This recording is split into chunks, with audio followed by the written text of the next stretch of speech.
Salut les amis, j'espère que vous allez bien. On se retrouve pour une nouvelle vidéo sur l'univers de Boruto. Et waouh, j'ai l'impression que ça fait hyper longtemps qu'on n'a pas parlé de Boruto. Et on va parler des spoilers, du résumé, entre guillemets, du chapitre 77 de Boruto, puisque tout a fuité hier sur Twitter, c'était le feu. Même moi, j'avoue que j'ai mouillé le caleçon.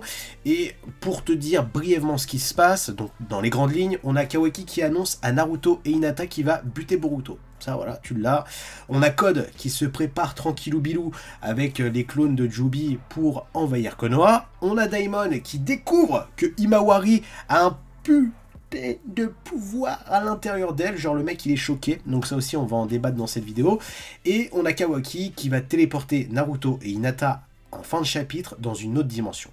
Donc ça c'est les grandes lignes de ce qui va se passer dans le chapitre 77 de Boruto qui sort demain ou après-demain. Donc on fera une review complète là-dessus. Donc aujourd'hui on va plus s'exposer sur ce qui a été diffusé comme spoiler. Donc je vous ai fait un petit résumé que je vous lis brièvement et on parle des grandes lignes juste après.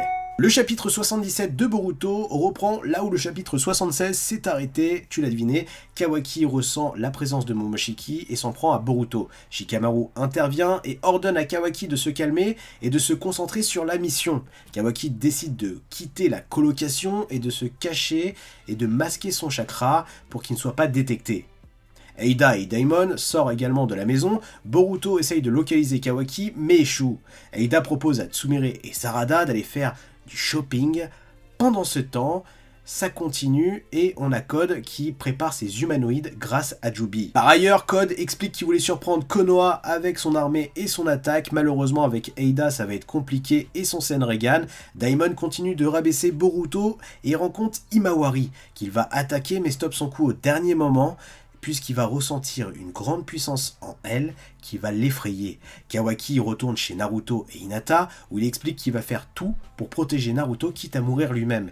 Il rajoute qu'il va détruire tous les Otsutsuki, y compris Momoshiki, par biais Boruto. Hinata va supplier Kawaki, mais à ce moment-là, Kawaki téléporte Naruto et Hinata dans une autre dimension. Voilà le speech, grosso merdo, du chapitre 77 de Boruto, et c'est totalement le feu. Alors il y a beaucoup de mes théories qui se confirment, et je suis content par rapport à Kawaki, par rapport à Eida, par rapport à Himawari surtout, qui a une puissance de ouf, qui fait pâlir Daimon. Donc on peut pas se contenter de se dire que voilà, elle a juste une réserve de chakra immense, etc. et c'est tout. Non, il y a quelque chose qui se cache en Himawari. Ça peut être Kyuubi, ça peut être le fait qu'elle soit la Jinchuriki de Kaguya, ou même, j'irai plus loin, de Toneri, pour faire un lien avec Amura, etc. Enfin bref, j'ai le crâne en feu, tellement que ce chapitre est incroyable, et surtout que on peut deviner ce qui va se passer par rapport à Kawaki et par rapport au chapitre précédent avec la vision que Boruto a eue par le biais de Momoshiki, où tout le monde attaque entre guillemets Boruto, ses potes. Je pense sincèrement que Kawaki va faire un pacte avec Eida pour accepter de sortir avec elle. Je vous la fais simple, dites-vous bien que même si Kawaki a un pouvoir de ouf avec le Darmagan, avec les pouvoirs des Otsutsuki, techniquement parlant, je pense pas qu'il puisse soulever Boruto tout seul. Entre guillemets, avec le pouvoir de Momoshiki, etc. Et j'irai même plus loin, qui pourrait pas soulever toutes les nations shinobi tout seul. Et en l'occurrence, lui, son but, c'est de tuer les Otsutsuki. Donc, ça, on va en revenir aussi dans la vidéo, mais pour moi, le pacte qu'il va faire avec Eida est très simple, c'est Eida contrôle tout Konoha pour moi, entre guillemets, donc le fait que tout le monde soit sous ton emprise, et qu'ils attaquent Boruto, et moi, j'accepte de sortir avec toi. Ça paraît con, mais c'est juste ignoble pour le personnage de Boruto. Imaginez vos proches, votre famille, vos amis se retourner contre vous, être seul contre tous, c'est juste incroyable. Et juste ça, ça me fait vibrer parce que on est dans un truc où c'est clairement une puterie. Et en vrai, tu vois que le scénario est déjà tout ficelé. Et c'est ça qui fait mal au cœur parce que beaucoup d'entre nous avaient deviné ce qui allait se passer par rapport au cas Boruto. Et là, le fait qu'il va être seul contre tous, et surtout, ça confirme aussi quelque chose par rapport au personnage de Kashin Koji qui est toujours pas revenu et qui aura son importance pour faire le parallèle Naruto Jiraiya avec Kashin Koji et Boruto. Donc, je pense que le prochain chapitre va être bouleversant.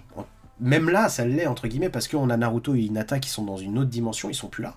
Ça recolle avec une phrase où on a Kawaki qui dit à Naruto « Je vais t'envoyer là où j'ai envoyé le 7ème ». Est-ce qu'à ce moment-là, il parle de la dimension ou est-ce qu'il est mort? Voilà, c'est assez flou par rapport à cela, mais en fait, ce qui est dur, c'est qu'on s'attache au personnage de Kawaki et on s'attache aussi au personnage de Boruto, parce que la vision de Kawaki, est-ce que c'est une vision réellement de méchant?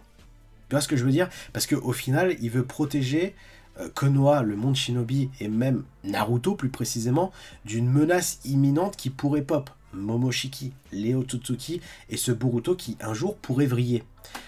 C'est un peu extrême, mais d'un autre côté, on a Naruto, bien entendu, et Hinata, qui sont pas d'accord avec ça, puisque Boruto, il a le droit à sa chance, et ils essayent de trouver une solution par rapport à son Kama, etc. Et d'un autre côté, on a un Boruto qui va devoir encaisser tout ça, se battre contre Momoshiki, se battre contre le monde shinobi qui va être contre lui, parce que tous vont être contrôlés par Aida, et ça, j'avais déjà fait la théorie à l'époque, hein, et là, elle se confirme de plus en plus.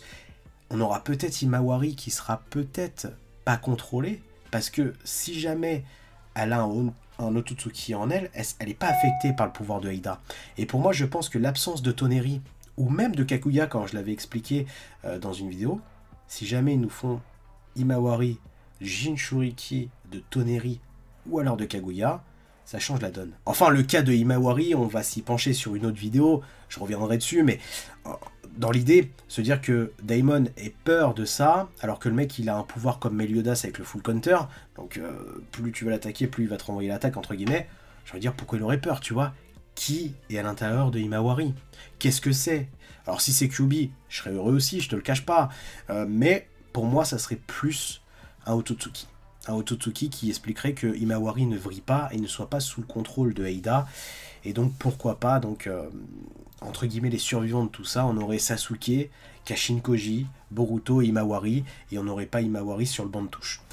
Mais ce chapitre est vraiment bouleversant, hein. Franchement, dans l'idée, moi, waouh, l'année 2023 commence bien avec Boruto. Très sincèrement, parce que là, on rentre vraiment dans juste avant ce qui va se passer avec l'ellipse.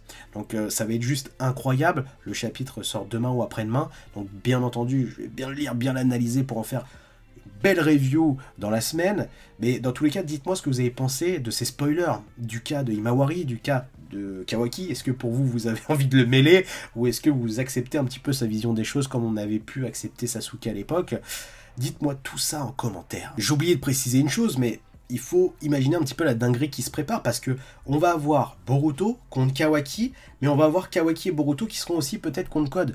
Ou alors, on va avoir un Kawaki qui va s'allier à Code, parce qu'au final, Code n'a plus de Otsutsuki en lui, il est à peu près dans la même configuration que Kawaki, et donc si jamais on a donc Code, Aida, Kawaki qui s'allient ensemble contre Boruto et toutes les personnes exorcisées entre guillemets hein, par le Senrigan de Aida, waouh, moi je pense qu'on aurait une fuite de Boruto dans le monde des crapauds.